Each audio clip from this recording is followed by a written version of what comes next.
네.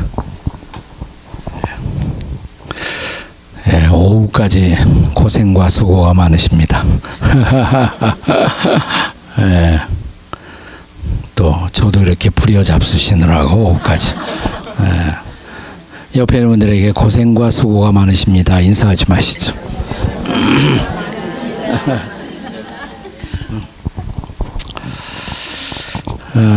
제가 이번 집회를 인도하면서 예수님이 이 땅에 오신 그분의 미션을 여러 번 강조했습니다.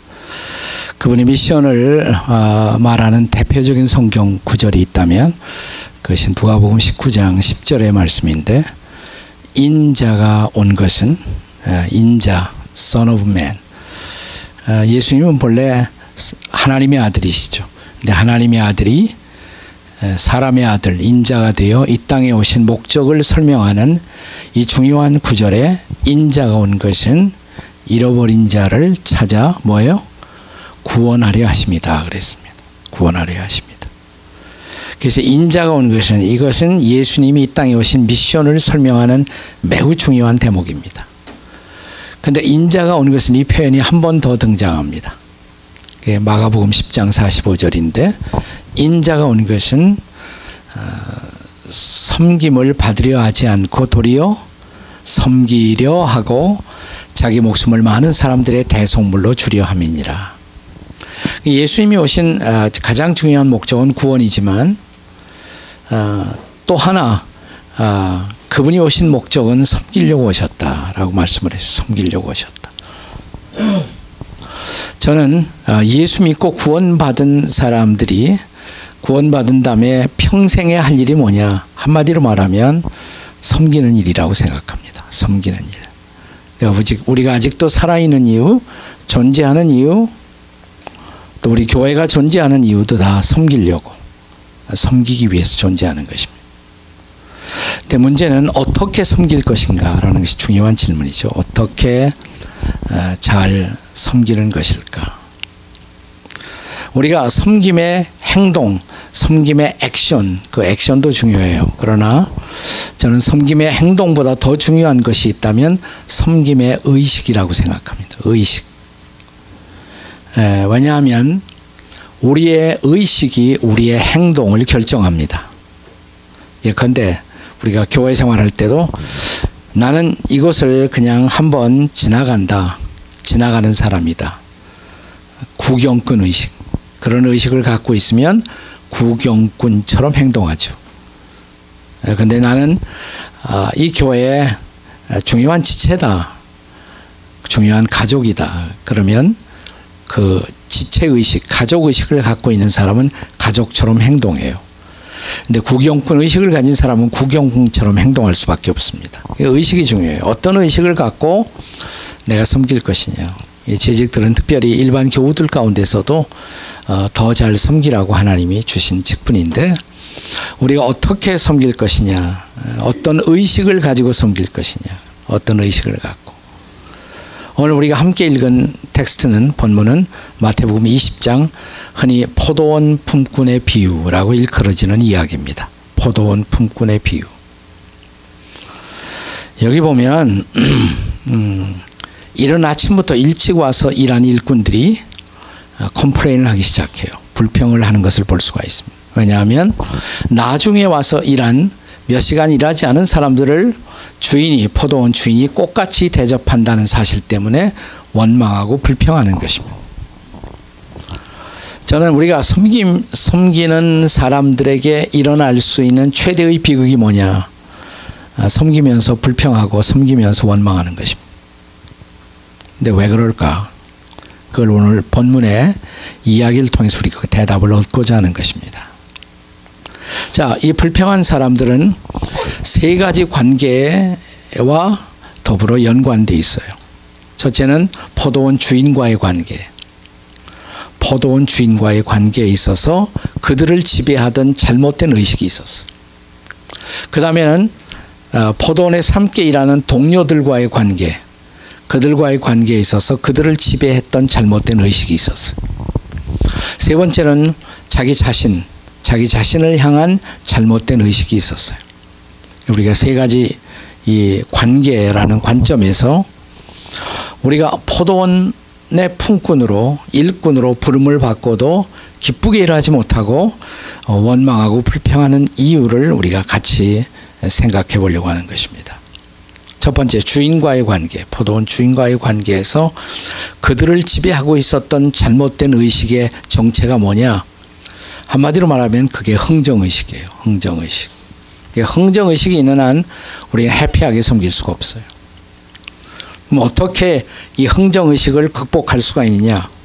저는 흥정의식을 극복할 수 있는 의식, 그 의식이 바로 은혜의식이다 이렇게 생각합니다. 은혜의 의식. 한번 저를 따라서 해보세요. 네, 흥정의식 버리고 은혜의식 회복합시다. 옆에 사람에게 한번 해보세요. 시작. 흥정의식은 버리고 은혜의식을 회복합시다. 자, 오늘 본문은 마태복음 20장입니다. 마태복음 20장 전에는 몇 장이 있을까요? 제가 어려운 질문은 절대로 안 한다고 이렇게 선언을 했는데, 자, 마태복음 20장 전에가 몇 장이에요? 19장이죠. 19장. 네. 우리가 19장 27절에 보시면 19장 거의 마지막 대목에 예수님과 베드로의 대화가 기록돼요. 자, 27절. 이에 베드로가 대답하여 이르되 보소서 우리가 모든 것을 버리고 주를 따라 싸운데 그런지 우리가 무엇을 얻으리이까? 어느 날 베드로가 예수님께 드린 질문이에요. 우리가 모든 것을 버리고 주님을 따라 싸우니 그런즉 무엇이 우리에게 돌아오겠습니까? 자, 이 질문의 밑바탕에 있는 의식이 무슨 의식일까요? 흥정의식이죠. 그러니까 우리가 베드로와 안드레는 고기 잡다가 주님의 부르심을 받고 주님의 제자가 되었잖아요. 그물을 버려두고 예수님을 쫓았다 그랬습니다. 그물은 어부의 밥줄이잖아요. 근데 그물을 버렸다. 이건 대단한 희생이죠. 그럼 그물도 버리고 예수님 쫓아다니면 뭐 얻는 게 있어야 되잖아요. 처음에는 예수님이 우리를 제자로 삼으셨다. 이 하나만으로 충분히 기쁘고 충분히 감격했을지 몰라요. 나 세월이 흘러가니까 우리가 예수님의 제자다. 이거 하나 빼놓고는 다른 게 별로 나에게 돌아오는 것이 없다. 이렇게 느끼기 시작하는 거예요. 내가 주님을 열심히 섬기는데 주일날 어디 가지도 못하고 희생하고 푸른 초장도 가지 못하고 주일날 교회에서 온종일 내가 섬기고 애쓰고 희생하는데 그러면 우리 자식이라도 잘 되든지 저기 뭐 뉴저지에 어디 가서 잡아당겼더니 뭐가 쏟아지고 뭐 그런 것들에도 한번 있던지 뭐 별로 돌아오는 게 없단 말이죠. 그런즉 우리가 무엇을 얻으리이까? 이 질문의 밑바탕에 있는 의식이 바로 흥정의식이에요. 자, 예수님 뭐라고 대답하세요? 28절 마태복음 19장 28절에 예수께서 이르시되 내가 진실로 너희에게 이르노니 세상이 새롭게 되어 인자가 자기 영광의 보좌에 앉을 때에 나를 따르는 너희도 12보좌에 앉아 이스라엘 12지파를 심판하리라. 세상이 새로워지는 때가 온다. 그때 너희들은 나와 함께 온 세상을 심판하게 될 것이다. 그 다음 절 29절 내 이름을 위하여 즉 예수의 이름 때문에 집이나 형제나 자매나 부모나 자식이나 전토를 벌인 자마다. 그러니까 예수님 때문에 예수 믿기 위해서 우리 희생한 것이 있잖아요. 여기 교회당을 건립할 때 우리가 드리는 헌금도 있을 것이고 희생이 있단 말이죠. 이름 모를 소자한 사람에게 냉수 한 잔의 친절을 베푼 것까지도 잊지 않고 상급을 주시겠다고 약속하신 그분이 우리의 희생을 모를까요? 그래서 그 다음에 보시면 여러 배를 받고 또 영생을 상속하리라. 근데 제일 마지막 절입니다. 마태복음 19장 제일 마지막 절에 그러나 먼저 된 자로서 나중되고 나중된 자로서 먼저 될 자가 많으니라. 베드로, 너는 먼저 부름을 받고 나의 으뜸 가는 제자, 수제자가 되었단 말이죠. 근데 너는 지금 흥정하고 있어. 예수님 따라가기 때문에 나에게 돌아오는 것이 뭘까? 흥정하고 있어.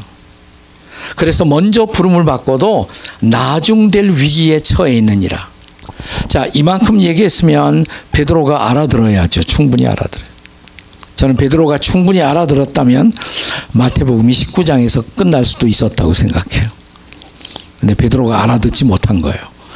그래서 아직도 알아듣지 못한 베드로를 예수님이 깨우치기 위해서 하신 말씀이 마태복음 20장 포도원 품꾼의 비유예요. 흥미로운 것은 이 포도원 품꾼의 비유가 어떤 말씀으로 끝나요? 자, 마태복음 20장 16절이죠. 16절 다 같이 읽습니다. 시작. 이와 같이 나중된 자로서 먼저 되고 먼저 된 자로서 나중되리라.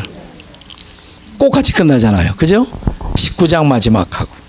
너는 먼저 되고도 먼저 나의 제자가 되고 먼저 나의 으뜸가는 제자가 되고도 나중될 위기에 처해 있다. 왜? 내가 뭔가 잘못 생각하고 있는 것이 있다.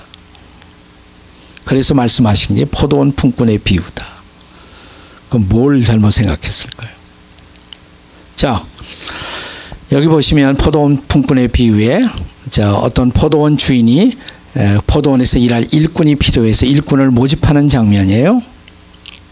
2절에 그가 하루, 자 1절에는 이른 아침에 이제 일꾼을 모집하려고 집주인이 나갔다. 그래서 2절 하루 한 데나리온씩의 품꾼들과 약속하여 포도원에 들여보내고, 예수님 당시에 일꾼 한 사람이 하루 열심히 일하면 하루에 받는 보통 품삯이 한 데나리온이에요.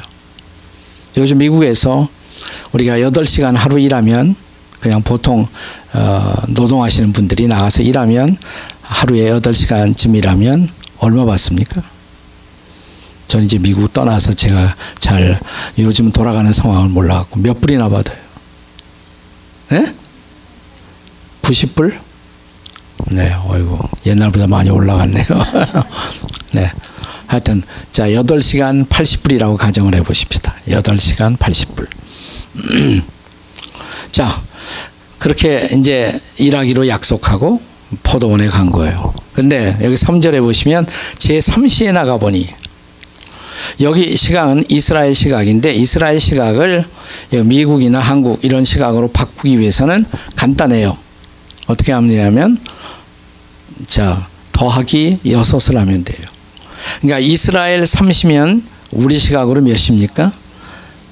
계산이 안 돼요? 더하기 6, 9시. 아침 9시.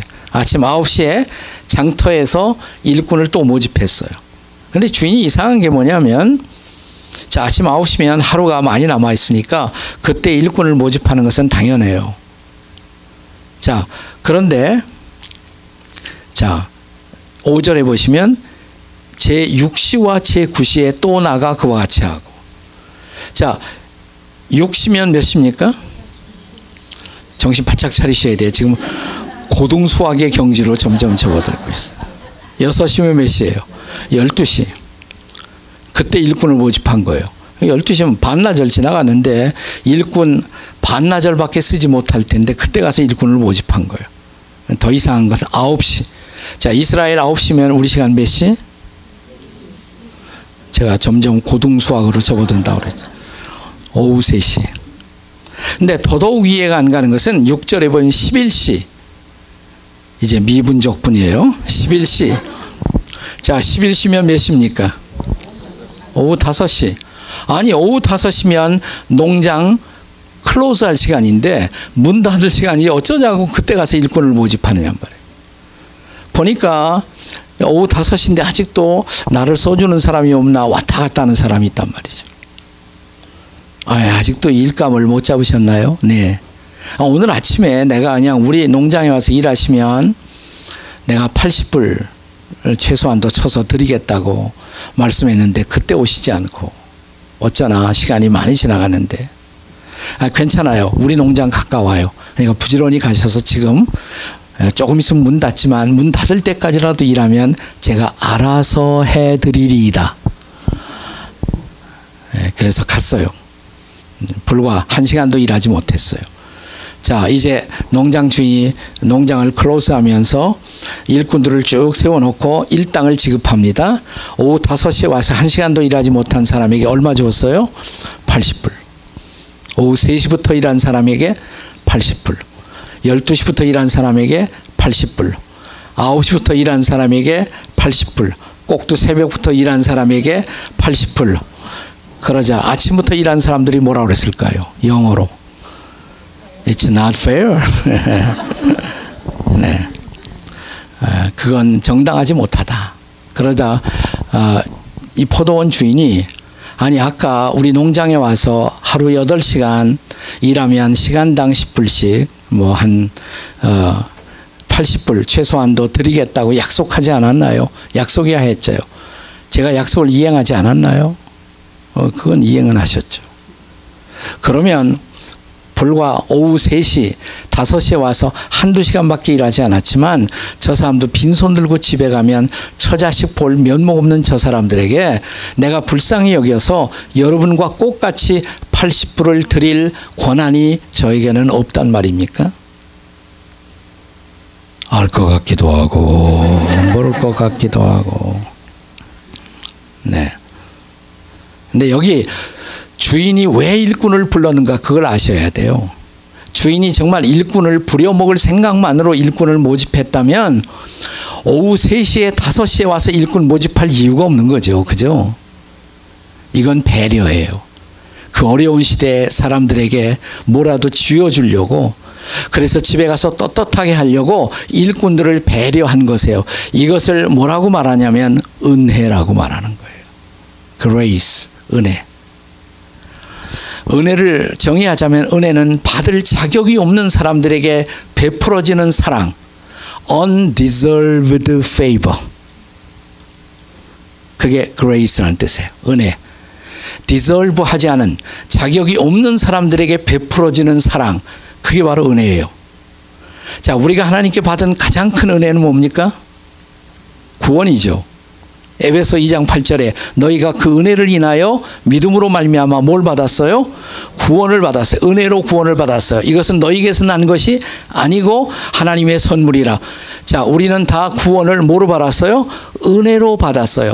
자, 구원받은 것만도 은혜인데, 그건 은혜인데 하나님 앞에 설 때 떳떳하게 서라고, 일 좀 하자, 일 좀 하다가 오라고 구원만 해주신 것이 아니라 우리를 집사도 삼아주시고 권사도 삼아주시고, 이것도 뭐예요? 은혜다 이 말이에요. 은혜. 처음에는 뭐예요? 하나님이 은혜로 구원해 주시고 주님 감사합니다. 내가 구원받은 것 하나만으로 평생 감사합니다. 근데 직분까지 주셨어요. 주님 감사합니다.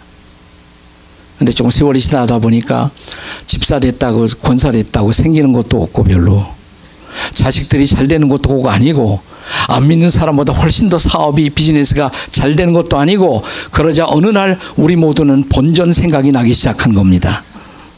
베드로처럼 질문하는 거예요. 이처럼 우리가 열심히 일했으니 무엇을 얻으리까? 이게 바로 무슨 의식이라고요? 흥정의식. 은혜의식은 없어져요. 흥정의식만 생겼어요. 주님 이만큼 열심히 일했으면 주님도 알아서 우리 집 좀 축복해 주셔야죠. 근데 그게 없어요. 그러자 컴플레인이 시작되는 거예요. 컴플레인. 그러니까 왜 우리가 불평하고 원망하는가? 은혜의식이 감소할 때. 처음에는 예수 믿고 구원받아 하나님의 자녀가 된 것만 해도 감사해서 우리는 예수 믿자마자 목매이는 음성으로 이렇게 찬양을 부르지 않았습니까? 나 같은 죄인 살리시, 다 같이 준해 놀라와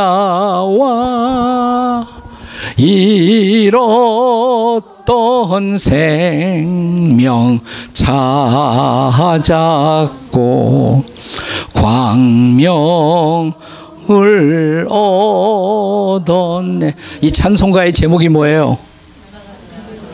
아니 영어로 미국 사는 사람들인데 Amazing Grace예요. 그냥 그레이스가 아니라 Amazing Grace예요. 놀라운 은혜, 놀라운 은혜. 구원받은 것이. 근데 이 은혜의식이 사라지면 뭐만 생긴다? 불평만 생긴다. 그러면 이런 흥정의식을 극복하기 위해서 필요한 것이 뭐냐? 다시 은혜를 생각해 봐야 돼. 은혜. 은혜를 생각하기 위해서 이 일꾼들은 자기들이 부름받았던 삶의 자리를 망각해서는 안 돼요. 여기 흥미로운 것은, 자, 이 포도원 주인이 어디 가서 일꾼들을 모집해 오는 줄 아세요? 3절 제3시에 나가보니 장터에 뭐가 있었다? 놀고 있었다. 이들은 본래 장터에서 놀고 있던 사람들이에요. 근데 이 단어가 강조됩니다. 6절에 보시면 11시에 나가보니 서 있는 사람들이 또 있는지라 이르되 너희는 어찌하여 종일토록 뭐하고 있다? 놀고 여기 서 있다. 여러분 그거 아세요? 우리가 주님의 은혜로 구원받아 하나님의 자녀가 되기 전에 우리는 모두가 다 장터에서 놀고 있던 사람들이라는 거예요. 놀면서 시간 죽이다가 인생 다 허비하고 하나님 앞에 심판받아 지옥 갈 수밖에 없는 죄인들이에요. 놀고 있었어. 그게 사실인지 아닌지 옆에 사람을 가만히 보면서 놀던 흔적이 얼굴에 남아있나 안 남아있나 아무 소리 하지 말고 옆에 있는 사람을 조용히 한번 쳐다보세요. 옆에 있는 분들 쳐다보시라니까. 이렇게 보여줘야지. 이렇게 조금 이렇게 그래. 그다음에 다 보여요? 옆에 사람 쳐다보셨으면 이렇게 묻겠습니다. 어디서 놀다 오셨죠? 자, 한번 여쭤봐요. 옆에 있는 분에게. 시작. 어디서 놀다 오셨어요? 명동에서 놀다 오셨는지, 영등포 시장에서 놀다 오셨는지, 부산 자갈치 시장에서 놀다 오셨는지, 목포에서 놀다 오셨는지, 어디에서 놀다 오셨는지 여러분.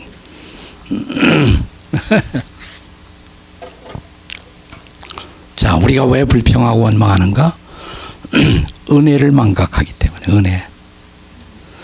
나는 은혜로 용서받고 은혜로 구원받고 은혜로 하나님의 자녀가 되고 은혜로 집사가 되고 은혜로 권사도 되고 은혜로 장로도 되고 은혜로 목사도 되고. 네. 자, 두 번째요. 첫째는 주인과 관계에서 불평과 원망이 생겼어요. 두 번째는 동료들과의 관계. 포도네스라고 하는 동료들과의 관계에서. 자, 10절 같이 읽겠습니다. 마태복음 20장 10절 함께 같이 읽습니다. 시작. 먼저 온 자들이 와서 더 받을 줄 알았더니 그들도 한 데나리온씩 받은지라. 자, 먼저 온 자들이 와서 더 받을 줄 알았다. 누구보다? 나중 온 사람들보다. 난 아침부터 와서 일했으니까 더 받을 줄 알았다는 거예요. 근데 똑같이 한 데나리온씩 받은지라. 그 다음 11절 뭐라고 그랬어요? 받은 후 집주인을 원망했다 그랬어요. 원망했어. 왜냐하면 저 동료들보다 내가 훨씬 더 많이 일했는데 어떻게 똑같이 줄 수가 있냐 말이에요. 동료들과의 비교의식. 네, 비교의식. 이 동료들 때문에 내가 받아야 할 것을 더 많이 받지 못한 것처럼 손해본 것으로 생각을 한 거예요. 근데 사실은 주인이 약속할 때 하루 일하면 80불 주기로 약속했잖아요. 80불 받았잖아요. 근데 문제는 옆에 비교 대상이 생겼어요. 비교 대상이. 예. 요즘 한국에 가보면 옛날보다 한국이 훨씬 더 잘 살게 되었죠. 근데 사람들의 행복 의식을 조사해 보면 행복하지 않아요. 행복 지수를 조사해 보면 세계에서 거의 100등 가까이 떨어져요.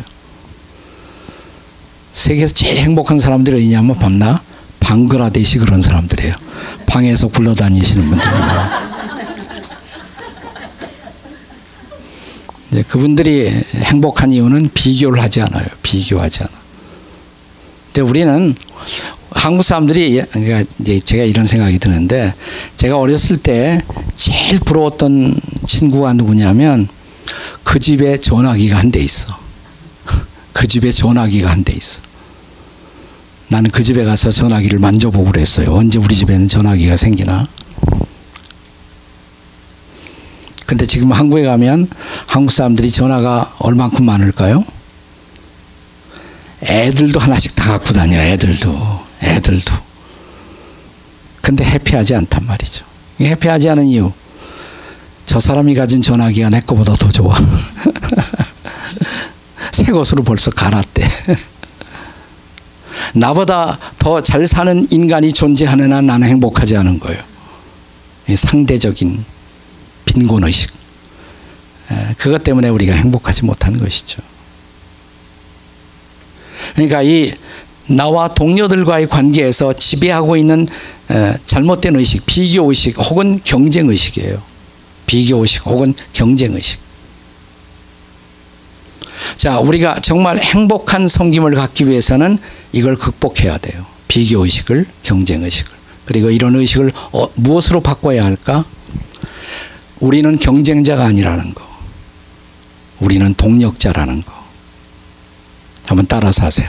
경쟁자 의식 버리고 동력자 의식 회복합시다. 자, 옆에 사람에게 해보세요. 시작. 경쟁자 의식 버리고 동력자 의식을 회복합시다. 네. 저는 경쟁의식에 관한 한 이 전 세계에서 가장 날카로운 경쟁의식을 갖고 사는 대표적인 민족이 우리 한마는 한민족이라고 생각해. 그래서 우리가 만든 유명한 속담이 있잖아요. 이웃 사촌이 땅을 사면 뭐예요? 왜 내 배가 아파요? 이웃 사촌이 땅을 사면. 네. 우리가 못하는 거, 같이 잘 사는 거 못해요. 같이 잘 사. 교회도 우리 교회보다 옆에 또 잘 되는 교회가 하나 생기면 우리는 모두가 다 불행에 빠져버려요. 교회가 함께 잘 되는 거 이거 못한단 말이에요. 함께 잘 되는 거 이런 거. 저는 이제 여기 이민 목회할 때 와싱턴에서 했는데 와싱턴은 세 지역으로 나눠지. 이 포토맥 리버가 가운데 있고 이게 DC 특별 도시가 DC가 한복판에 있고 포토맥 강이 흐르고 남쪽이 버지니아고 북쪽이 메릴랜드란 말이죠. 제가 그 교회에 이렇게 목사로 와서 한 5년 열심히 이렇게 목회하다 보니까 메릴랜드에서는 제일 큰 교회가 됐어요. 저희 교회가. 네. 근데 소식이 강 남쪽에서 종종 들려와요. 저 남쪽에도 우리 교회 못지않게 잘 되는 교회 하나가 있다는 거. 장로교회가. 나는 침례교회 목회자인데 중앙장로교회라는 교회가 잘 된다는 소식이 자꾸 들려와요.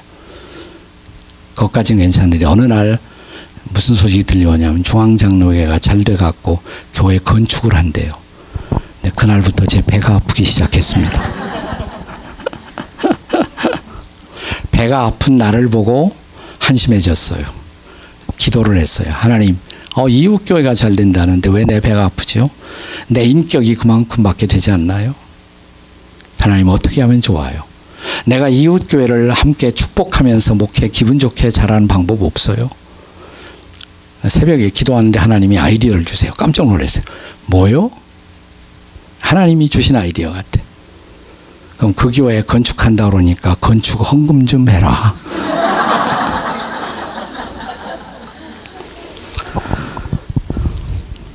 저희 재직회를 열었어요. 우리 강남 쪽에 우리 이웃교회 중앙장로교회가 잘 돼서 교회당을 짓는다고 그러는데 하나님이 새벽 기도할 때 저에게 갑자기 감동을 주시기를 건축 헌금을 하라는 그런 하나님의 음성을 제가 들은 것 같습니다. 어찌하면 좋습니까? 그랬더니 박수를 쳐요. 교인들이 갑자기 재직들이. 나는 박수 치는 거 보니까 또 내가 배가 더 아파지더라고. 그럼에도 불구하고 건축헌금을 했어요. 한 주일을 택해서 정성스럽게 건축헌금을 해갖고 제가 건축헌금을 갖고 중앙장로교 이원상 목사님을 찾아가서 하나님이 저희 교회에 감동을 주셔서 교회가 중앙장로교가 잘 돼서 건축을 하는데 건축헌금을 가지고 왔습니다. 이 목사님이 룩 쳐다보더니 갑자기 우세요. 울어요. 이 목사님, 내 평생에 이런 일은 처음입니다. 너무 감동이 되네요. 제가 기도 한번 하겠습니다. 그랬더니 그 당시 저희 교회 이름이 제일침례교회인데 지금은 지구촌교회로 이름을 바꿨습니다만 하나님 제일 아닌 침례교회를 축복해 주시고 아주 간절히 기도를 하세요. 자, 그렇게 되면 그 교회만 잘 되고 우리 교회는 잘 안 될까요? 우리 교회도 그 후에 건축을 했을까요? 안 했을까요? 네. 건축할 때 중앙장로교회 또 가만히 있었을까요? 뭐 좀 했을까요? 우리가 한 것보다 더 많이 갖고 왔어요. 네. 그 당시 1980년대인데 처음으로 미션 출입을 우리 교회에서 기획해서 했어요. 아마 단기 선교를 처음으로 한 것 같아요. 그리고 단기 선교회 보고회를 한다고 그러니까 워싱턴에 뭐 각 교회에서 다 얼마나 많이 왔는지 몰라요. 그 당시에 그게 신기한 거였어요. 단기 선교 보고회. 중앙장로교에서 이원사 목사님이 당회원들 다 데리고 오셨어요. 그리고 저희 교회 12명의 청년들이 스리랑카 가서 단기 선교한 보고를 듣더니 그때 스리랑카의 한 마을이 다 믿기로 했어요. 근데 끝나고 나서 이원사 목사님이 그러시더라고요. 제1교회에서 열심히 해갖고 한 마을을 전도했는데 거기에 교회당이 필요할 텐데 교회당은 저희가 하겠습니다. 해주셨어요. 실제로. 또 하나님이 제 마음속에 이 땅에 살고 있는 유학생들에 대한 부담을 주셔서 86년에 코스타를 시작했거든요. 저희 교회가. 근데 이 목사님이 자진해서 오시더니 저희도 코스타를 같이 돕고 섬기겠습니다. 저는 워싱턴에 대한 너무 좋은 추억이 있어요. 이렇게 교회들이 함께 같이 연합해서 동역을 하고. 그렇게 하면 안 되나요? 옆에 분들에게 물어보세요. 그렇게 하면 안 되나요? 이렇게.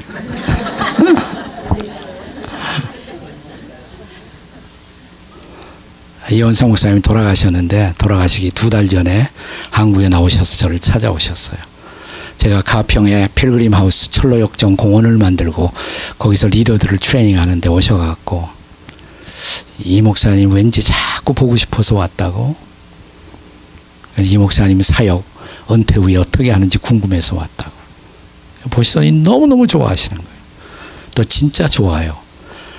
한국에서 제일 아름다운 수양관이 가평에 있는 필그림 하우스예요. 거기는 우리가 세상을 떠나 천국 가기까지의 모든 과정을 철로역정이라는 공원이 만들어져 있어요. 세계에서 하나밖에 없어요. 옆에 분들에게 한국 가면 한번 가봐야겠네요. 한번 물어봐요. 시작.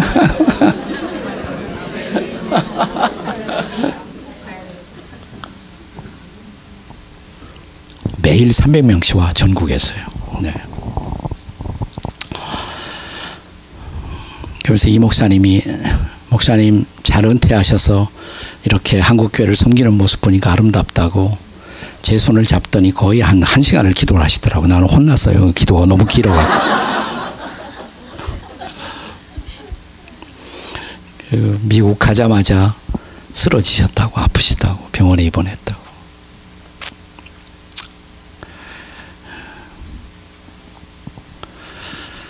그 한국인의 의식구조라는 책을 쓴 이규태 선생이라고 있는데 그분이 우리 한국인의 특성 가운데 하나를 뭐냐면 이거는 산업화 시대에 변질된 한국인의 의식이라는 말을 썼어요. 본래부터는 그렇지 않은데 좁은 땅덩이에서 산업화와 더불어 경쟁의식이 촉발되면서 변해진 한국인의 의식. 그걸 이렇게 표현했어요. 우리가 그 게 있잖아요. 게. 항아리 속에다가 독에다가 게를 집어넣으면 그 게 한 마리 한 마리는 독 바깥으로 기어나올 능력이 있는데 하나도 기어나오지 못한다는 거예요. 왜냐하면 게 한 마리가 바깥으로 기어나가려면 또 다른 게가 뒷다리를 붙들고 늘어져요. 그래서 게들의 인생 철학이 뭐냐? 너 죽고 나 죽고 둘 다 죽자. 상사의 철학. 예. 우리 한국인들이 그거 못해. 서로 잘 되는 거. 상생. 요즘은 비즈니스 하는 분들도 심지어 윈윈을 말하는데 상생해야 되는데 교회까지도 연합을 못한단 말이죠. 우리가 참. 네, 너 죽고 나 죽고 둘 다 죽자. 저는 그 얘기만 하면 생각나는 사건이 있어요. 제가 군대 갔을 때 영어를 조금 했기 때문에 어느 날 갑자기 픽업당해갖고 TDY로 미국 K맥 부대에 그 군사 고문단의 통역요원으로 차출이 되고 뽑혀갔어요. 제가 있던 부대에 미군 장교다라고 사시는 우리 누님, 한국 누님들이 계신데 그분들이 부대에 왔다 갔다 하시는데 어느 날 갑자기 한 분이 오시더니 저에게 이병장님 너 죽고 나 죽고 둘 다 죽자를 영어로 뭐라고 그래요?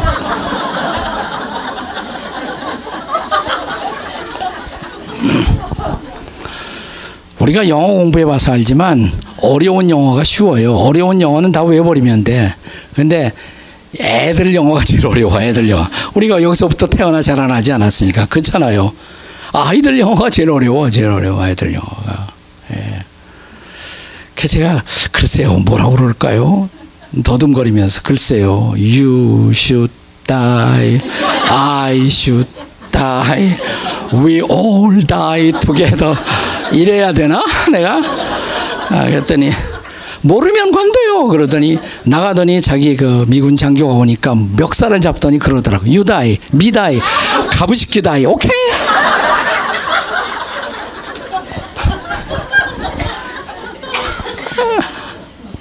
잘 통하더라고 뭐. 난 그 말이 잊어버리지 않아요. 우리가 왜 서로 죽이는지 몰라요. 서로 살려야 하는데. 이 한국 국회도 상생 국회가 되자. 그래 놓고 밤낮 싸워. 국회의원들이 하는 일이 서로 싸우는 것밖에 없어요. 예. 나라를 세우지 못한단 말이에요. 교회를 세우지 못하고. 교회들도 가보면 교회 먼저 오신 분, 나중에 온 분들, 최근에 온 분들이 열심히 하려고 그러면 당신 이 교회 몇 년도부터 나왔어? 이 교회는 없을 거예요. 그런 분들 없겠죠. 자, 이 일찍 와서 이 포도원에서 일한 사람들이 늦게 와서 일했지만 같은 그런 대우를 받았을 때 이렇게 말했으면 어떻을까요? 여보게들, 당신들은 한두 시간밖에 일하지 않았는데 하루 종일 일한 우리와 똑같은 대우를 받았잖아. 우리 주인은 그렇게 멋진 분이야. 그러니까 자네들 다른 포도원 가지 말고 이 포도원에서 우리 함께 우리 주인을 찬양하면서 기쁘게 여기서 일하면 얼마나 좋을까라고 했더라면 어떻게 됐을까요? 그걸 해야 돼요. 우리가 그걸 해야 돼. 우리는 경쟁자가 아니에요. 우린 다 동력자예요. 뭐 교회도 여러 개 있지만 하나님이 보시기엔 교인들도 가끔 왔다 갔다 하지만 하나님이 보시기에는 그게 그거예요. 자기 집에서 큰 집 작은 집 왔다 갔다 하는 거지. 저는 우리 교회 어디에서 간다 그러면 그래요. 제가 축복 기도해 드릴게요. 열심히 축복 기도해요. 그리고 주님이 감동하시면 또 오셔도 돼요. 내가 다시 또 나오셔도 돼요. 한번 따라서 하세요. 우리는 경쟁자가 아니고 동력자입니다. 자, 한 세 사람만 말해보세요. 시작. 옆에 있는 분. 우리는 경쟁자가 아니고 동력자. 자, 앞뒤로 시작. 앞뒤로. 우리는 경쟁자가 아니고 동력자입니다. 한 가지만 더 할게요. 마지막으로. 네. 자기 자신과의 관계에서 가져야 할 의식, 갖지 말아야 할 의식. 자기 자신과의 관계에서 자기를 지배하고 있었던 잘못된 의식이 있었던 것 같아요. 그게 뭐냐? 먼저 온 자들이 와서 더 받을 줄 알았더니 나는 이만큼 일했으니까 이만큼 대접받아 마땅하다. 이 의식을 가리켜서 저는 공로의식이라고 말하고 싶어요. 공로의식 혹은 공로자의식. 내가 이 교회를 위해서 이렇게 일했고 이렇게 공로를 세웠는데 요새 우리 교회가 나를 알아주지 않아요. 그러면 그 순간 즉각적으로 우리를 찾아오는 귀신들이 있습니다.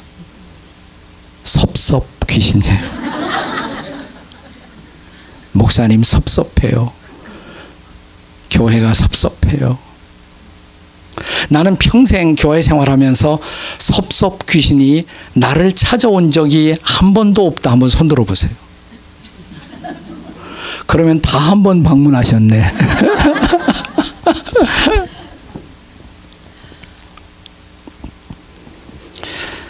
공로자의식.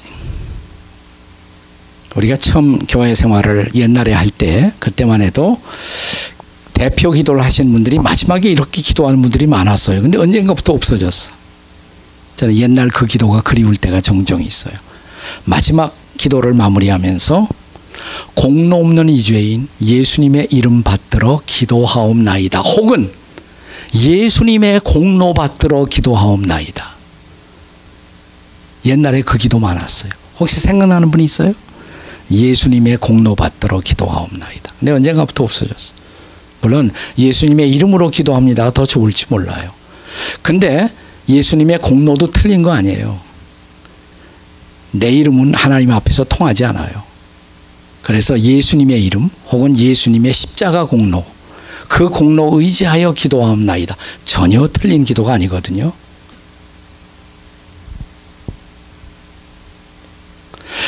그런데 우리는 조금 교회에서 일하다 보면 공로의식이 생겨요. 내가 이만큼 그래도 일했는데. 공로의식.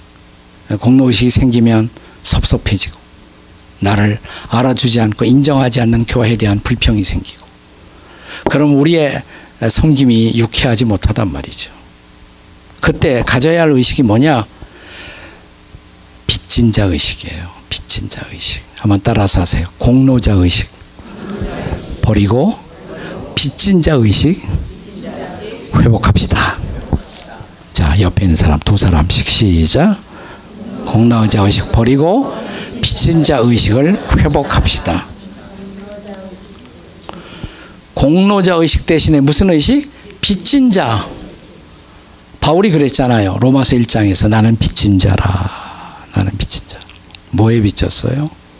자, 이 일꾼들이 처음에 포도원 주인의 부르심을 받을 때 그들은 어디에서 있었다고요? 장터에서 놀고 있었다고 그랬어요. 그런데 그들을 불러주신 것이 뭐라고 그랬어요? 은혜라고. 그것이 은혜.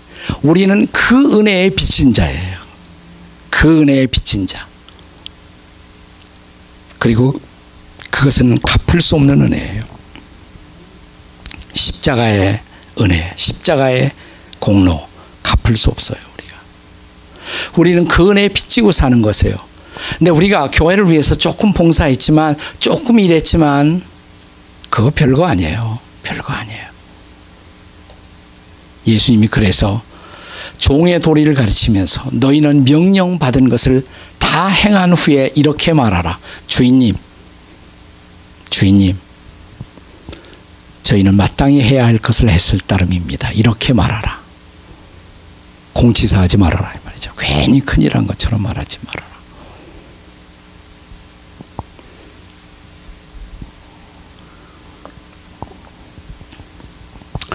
저도 이렇게 목회하다 보면 교인들이 목회자에게 섭섭함을 가질 수가 있는 것처럼 목회자도 교인들에게 섭섭함을 가질 수가 있겠죠. 제가 은퇴하고 다니면서 제일 많이 받은 질문 중에 하나가, 목사님, 그 큰 교회 놓고 일찍 은퇴하신 거 후회하지 않아요? 그런 질문 많이 받아요. 네.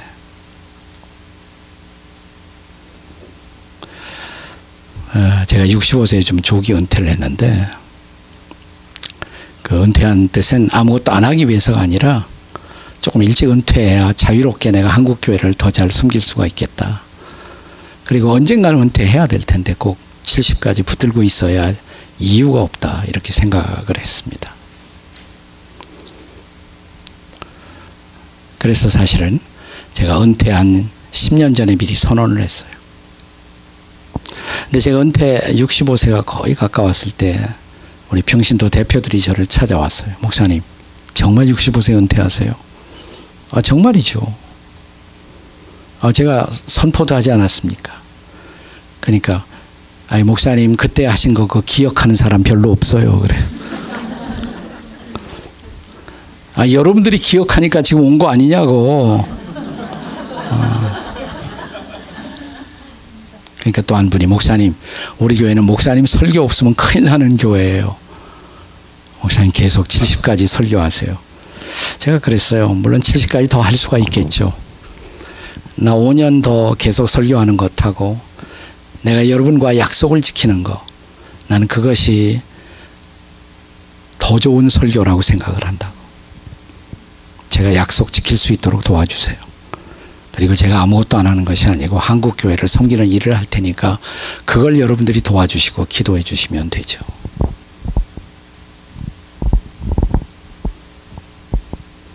뭐 이런 거 얘기해도 될지 모르겠는데 하여튼 뭐 제가 은퇴 10년 전에 그때 한국교회가 너무 혼란해서 그런 약속을 했어요. 저는 조금 일찍 조기 은퇴를 하겠고 처음 교회를 개척하던 심정으로 은퇴할 때 한 푼도 은퇴비를 받지 않고 제가 은퇴하겠습니다 그랬어요. 집에 갔더니 우리 와이프가 당신 마음대로 하는 건 좋지만 나한테 의논은 한번 해야지. 네.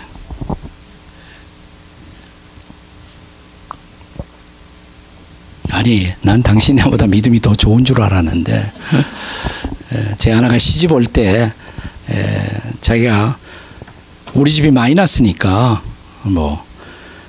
뭐가 있는 게 아니라 재산이 우리 아버지가 빚을 져서 마이너스밖에 없으니까 고민이 됐겠죠. 그래서 자기가 한 주간 동안 열심히 기도를 했대요. 시집 결혼 문제를 앞두고. 근데 한 주간 동안 기도하다가 마지막 날 하나님이 이런 음성을 들었대요. 그건 뭐냐면 내가 책임져 줄게. 그래서 용감하게 시집으로 왔다는 거예요. 그게. 예. 그리고 딱 와서 정말 제가 이제 전도사 시절에 뭐 한국 전도사들의 생활이 얼마나 열악해요. 말도 아니죠. 네. 근데 이 마누라가 걱정을 안 해. 거기다 나는 아직도 우리 어머님, 할머님까지 모시고 동생들 다 있는데 나는 걱정하지 않은 마누라를 보면 걱정이 돼요. 나는. 근데 그때마다 하는 얘기가 예수님이 책임져 주신다고 그랬어요. 예수님이. 그래서 제가 그 얘기를 했어요. 아니 예수님 책임져 주기를 믿는 당신이 어떻게 나한테 그거 가지고 그러냐고. 나는 당신이 의뢰 이해할 줄 알았다. 이해 못하는 것은 아니고요. 그래도 절차상 나하고 한번 통과를 해야죠. 예. 예, 은퇴하고 재밌게 살아요. 지금 제가 훨씬 더 목회할 때보다 훨씬 더 자유롭게 훨씬 더 재미있게 하고 있어요. 하나님이 책임져 주시더라고요. 그리고 목회할 때 이상으로 너무너무 보람이 있어요. 네. 전에는 저 목회할 때는 아무래도 교회 중심으로 모든 활동을 할 수밖에 없었는데 사람들이 물어요. 은퇴 전하고 은퇴 후하고 뭐가 달라졌느냐고. 바쁜 건 마찬가지인데 은퇴 후에는 무질서하게 바빠졌다고 제가. 예. 하트포드도 와야지 뭐. 조금 이따 또 다시 한국으로 가야지 뭐. 정신없이 돌아다니잖아요. 그래도 다양한 사람들을 만나고 또 여러 목회자들을 도와주고 세워주고 훨씬 더 보람이 있어요. 훨씬 더 큰 보람이 있어요. 중요한 것은 저는 이 빚진 자의 의식, 우리 모두는 다 하나님 앞에 빚진 자라는 거, 갚을 수 없는 은혜의 빚진 자라는 거. 아무리 최선을 다해도 그것은 주님 앞에 황송한 빚쟁이일 따름이라는 것. 우리가 이 의식을 갖는다면 뭘 불평하겠어요? 뭘 원망하겠어요?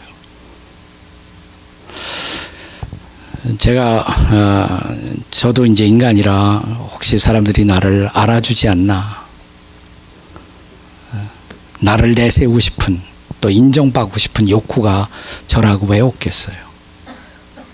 그래서 오래전에 저는 제 아내에게 이런 도움을 요청했어요. 여보, 나도 모르게 말이야, 내가 내 자랑하고 내 공로를 앞세우고 자꾸 그런 말을 하거든. 당신이 옆에서 좀 나를 도와달라고, 경고를 해달라고. 어떻게 해요? 이렇게 좀 해달라고. 아까 우리가 요셉을 생각하면서 그가 바로 앞에서 내가 아니라 하나님만이 당신을 도울 수가 있다고 말을 했는데, 이 내가라는 의식, 이게 사탄이 주는 거란 말이에요. 내가 했고, 내가 뭘 했고, 내가 그런 시험에 빠지지 않도록 당신이 도와달라고. 어떻게 해요? 내가 내 자랑하고 있거든. 옆에 있다가 이렇게 하고 있으라고. 그게 뭐예요? 그래서 두 눈 뜨고 못 봐주겠다. 이렇게.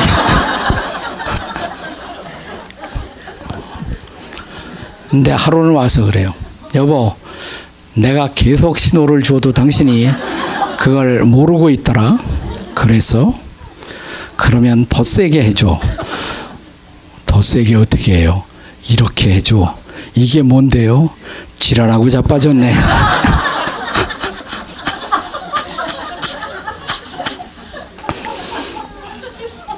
다 같이 옆에 사람 쳐다보시고 이렇게. 예, 다 같이. 예, 마지막으로 남기고 싶은 거 이 두 가지만 기억하시고 있으면.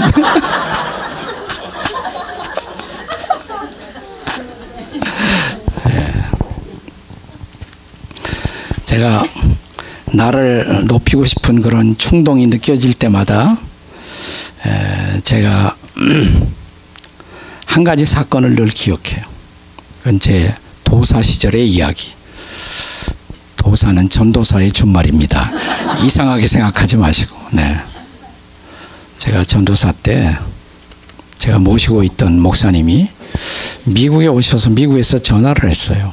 이 전도사, 네. 내가 말이야, 부산에 구독체육관이 있는데 거기서 선명회 월드비전 전도대회가 있는데 내가 미국에 갑자기 일들이 생겨갖고 내가 나갈 수가 없는 그런 형편이 생겼는데 이 전도사 당신이 가서 대신 좀 통역을 해야겠어. 그 월드비전 총재 스탠 무니엠 박사라고 그분의 설교를 가서 통역을 하라는 거예요. 지금 뭐 모시고 있는 목사님이 부탁을 하니까 할 수 없이 내려갔어요. 그러니까 정말 그 구독체육관에 꽉 사람들이 찼어요. 제가 대신 왔다고 그러니까 막 앞뒤를 쳐다보면서 지금은 제가 그래도 좀 몸이 풍성해졌는데 그때는 아주 와리밭이에요. 몸무게가 50kg 믿거나 말거나 그랬습니다. 그러더니 목사님들끼리 막 한숨을 쉬고, 네. 본래 통역하기로 했던 분은 뭐 빌그램도 통역하고 그랬으니까 유명한 분이죠. 제가 대신 왔다 그러니까 쳐다보고 자기들끼리 회의를 하더니, 에야, 오늘 하루만 시켜봐, 하루만 시켜봐. 할 수 없잖아. 난 되게 기분 나쁘죠. 그래도 하여튼 두렵고 떨리는 마음으로 그날 이 전도사가 10,000명 이상 모인 많은 사람들 앞에서 처음으로 통역을 하는데 이상하게 잘 들려요. 하여튼 통역을 너무 잘 되는 거예요. 그날 통역 설교로 은혜 받기가 힘든데 그날 사람들이 깊은 은혜 속에 잠기고 그래요. 그때 그 뒤에는 누가 앉아 있었냐면 한경지 목사님도 계셨어요. 그분이 선명회 총재로 계셨으니까. 집회가 딱 끝나니까 한 목사님이 오시더니 저를 안아주시더라고요. 한국교회 인재나수다 그래요. 저도 그렇게 생각했어요. 네. 목사님들이 와서 할렐루야 그리고 너무너무 집회 좋았다고 뭐 해운대 호텔로 가는데 그 준비위원들이 다 따라 나오셨어요. 뭐 장로님, 권사님들이. 어떤 분들은 목소리도 좋다고 그러고 어떤 분들은 얼굴도 이렇게 미남이냐 그러고 별소리 다 해요. 스타 탄생의 밤이었습니다. 스타는 스스로 타락하는 사람이 스타예요. 네. 야, 너무 기분 좋으니까 그날 잠이 안 와. 이상하게. 딱 한 가지 생각. 내일 밤은 더 잘해야지. 그 이튿날 밤 딱 섰는데 갑자기 목소리가 나가요. 5분 만에. 목이 안 나와. 컥컥 소리. 할 수가 없잖아요. 다행히 통역을 좀 할 수 있는 분이 한 분 있어서 그분에게 대치해 놓고 저는 내려왔습니다. 속상하잖아요. 도저히 거기 앉아 있을 수 없더라. 택시 잡았다고 혼자 해운대 호텔로 왔어요. 잠이 안 와요. 어젯밤에 쌓아놓은 공등탑이 다 무너졌잖아요. 창피하고 부끄럽고. 잠이 안 와 또. 어젯밤은 기분이 좋아서 잠이 안 왔는데 오늘은 또 기분이 좌절되니까 또 잠이 안 와요. 밤 12시쯤 넘었는데 갑자기 조용한 음성이 들려와요. 깜짝 놀랐어요. 야, 네 목소리 내 거야? 아니죠. 통역할 수 있는 능력 내 거야? 아니죠. 하나님이 주셨죠. 근데 왜 너는 네 자랑만 해? 깜짝 놀랐어요. 그래서 그 침대에서 내려와서 무릎을 꿇었어요. 나도 모를 통회가 막 회개가 쏟아져 나와요. 내 속에 있는 탐욕, 탐심, 이기심, 인정받고 싶은 욕구,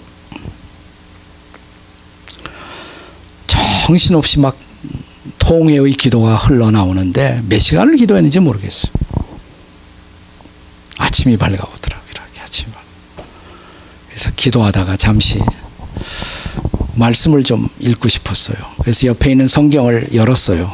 지금은 찬송가하고 성경하고 이렇게 합본이 되는데 그 당시만 해도 성경 따로 찬송가 따로였던 시절인데 성경만 가지고 반을 딱 열면 보통 시편이 나오죠, 사실. 근데 딱 열었더니 시편 115편이 나오는 거예요. 115편 1절이. 그래서 이렇게 읽었어요. 여호와여, 영광을 우리에게 돌리지 마옵소서. 우리에게 돌리지 마옵소서. 오직 주는 인자하시고 진실하심으로 주의 이름에만 영광을 돌리소서. 이 말씀을 내게 주시는구나. 하나님, 제가 남은 평생 내 스스로 나 자신을 자랑하거나 높이지 않겠습니다. 주님만 영광을 받으시도록 그렇게 겸허하게 제가 목회하도록 저를 도와주십시오. 딱 기도를 하고 나는데 갑자기요, 찬양이 부르고 싶어져요. 저는 이 찬양 잘 못하는 사람이에요. 음치거든요. 네.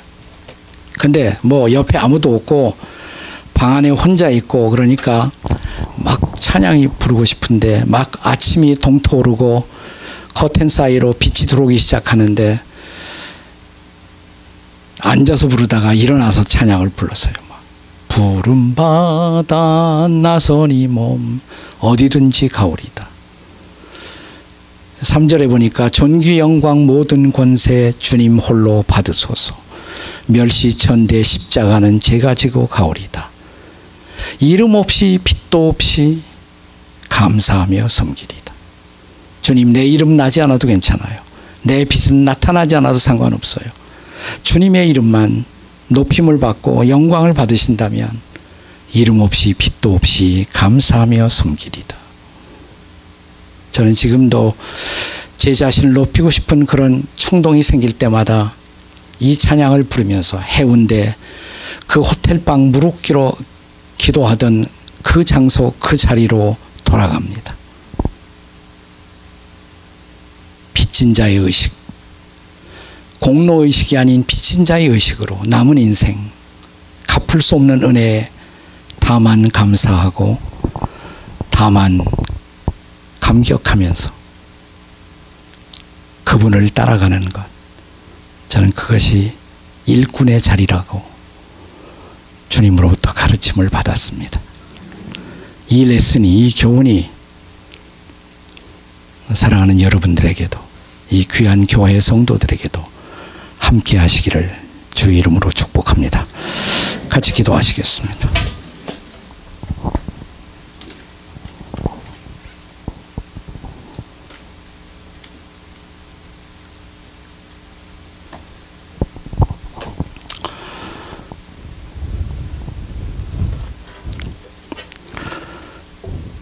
우리 잘 아시니까 그냥 이 찬송 한번 323장인데 323장